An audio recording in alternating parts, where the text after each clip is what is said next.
مبارک ہے وہ دل جس کے دلوں پر خدا کی محبت چھا جائے. انشاءاللہ لندن ہو، امریکہ ہو، روس ہو، جاپان ہو، یا کہیں بھی جائیں گے، جہاں جاتے ہیں ہم تیرا خزانہ چھیڑ دیتے ہیں. خدا کا عاشق جہاں بھی جائے گا اللہ کی محبت ہی کو بیان کرے گا. نہ لندن اس کو گمراہ کر سکتا ہے، نہ امریکہ. انشاءاللہ تعالیٰ کیا عمدہ شعر کہا کہ میرا کمال عشق بس اتنا ہے جگر وہ مجھ پہ چھا گئے، میں زمانے پہ چھا گیا. اور مولانا شاہ محمد احمد صاحب نے، جو لوگ ہندوستان میں رہ چکے ہیں، یو پی میں خاص طور سے، ان کو معلوم ہوگا کہ مولانا ابوالوفا شاہ جہاں پوری دیوبند کے مبلغ اور مقرر زبردست جادو بیان تھے، اور ان کا نام بلبل ہند اور طوطی ہند اور کیا کیا لقب تھا. اور وہ دو رومال کے دو حصے کر کے یہاں لٹکا بھی لیتے تھے تقریر کے وقت میں. زبردست مقرر تھے. لیکن ان کی تقریر سے پہلے ایک مرتبہ اعظم گڑھ میں مولانا شاہ محمد احمد صاحب کا بیان ہوا. انہوں نے صحابہ کے حالات بیان کرتے کرتے ایک واقعہ پیش کیا کہ حضرت عمر رضی اللہ تعالیٰ عنہ مکے کی منڈی میں گیہوں لاد رہے تھے اونٹ پر، اور وہیں کھڑے ہو کر اللہ تعالیٰ کی محبت اور رسول اللہ صلی اللہ علیہ وسلم کی محبت کو پیش کر رہے تھے. اس وقت میں یہ شعر پیش کیا انہوں نے کہ جہاں جاتے ہیں ہم اور تاجر تو تجارت میں غرق ہو جاتا ہے. یہ تاجر تھے جو وہاں بھی نہیں بھولے. شام کی منڈیوں میں گیہوں لگ رہا ہے، لین دین ہو رہا ہے، سب کچھ کام تجارت کا ہو رہا ہے، لیکن وہی اسی بازار میں حق تعالیٰ کی توحید کو اور رسول اللہ صلی اللہ علیہ وسلم کی رسالت کو زبان عمر بیان کر رہی اور لوگ اسلام لا رہے ہیں. تو فرمایا اسی وقت یہ شعر پیش کیا تھا.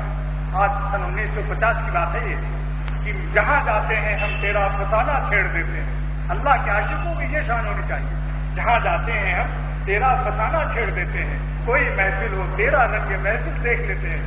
تو جب یہ شعر پڑھا اور اس کے بعد محمد علی گوہر کے بارے میں، ان کی بیٹی یہاں دہلی میں بیمار تھی، تو وہ لندن میں جیل میں تھے اس وقت میں، تو انہوں نے 2-3 شعر لکھ کر بھیجا تھا کہ اے بیٹی، آمنہ نام تھا، کہ اے بیٹی اگر خدا کو تیری صحت منظور ہے تو محمد علی کو بھی تیری صحت منظور ہے، لیکن اگر خدا کو تیری صحت منظور نہیں تو مجھ کو بھی تیری صحت منظور نہیں. اس قسم کا 2-3 شعر بھیجا.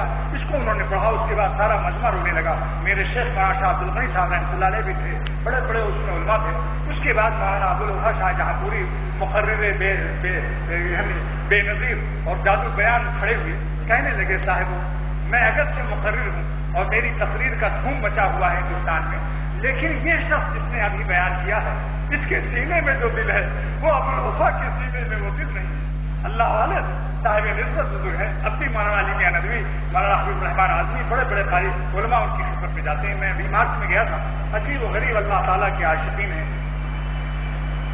تو میں عرض کر رہا تھا کہ دیوبند کے صدر مفتی محمود حسن گنگوہی نے مجھ سے فرمایا کہ شیخ الحدیث مولانا زکریا صاحب رحمۃ اللہ نے پوچھا کہ ہندوستان میں سلسلے نقشبندیہ میں سب سے بڑا صاحب نسبت کون ہے اس وقت؟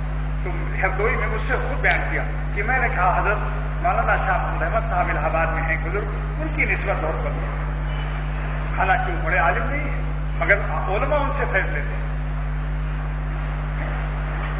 یہ چیز کچھ اور ہے. سینے میں درد بھرا دل عطا ہونا، یہ دوستوں یہ اختیار کی بات ہے جس کو اللہ عطا کر. میرا اسی لیے ایک شعر یاد آیا کہ دل چاہتا ہے ایسی جگہ میں رہوں جہاں، دل چاہتا ہے ایسی جگہ میں رہوں جہاں جیتا ہوں کوئی درد بھرا دل لیے ہوئے.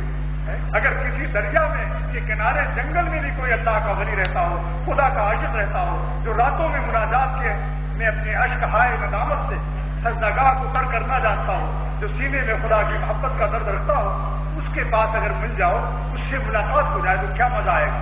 میرا ایک فارسی شعر ترجمہ بھی کر دوں گا. میسر مرا صحبت بچانے عاشقاں ہے. میرا شعر ہے کہ جب اللہ کے عاشقوں کی صحبت کہیں میسر ہو جاتی ہے، کہیں مل جاتی ہے، تو ہمیں بینم کی جنت پر زمین آزاد میں آئے تو ایسا مزہ آتا ہے جیسے جنت آسمان سے اتر کے چلی آ رہی ہے. سبحان اللہ. کیوں؟ جنت سے افضل ہے ان کی صحبتیں، کیونکہ جنت انہی کی برکتوں سے ملے گی. جنت کے مکین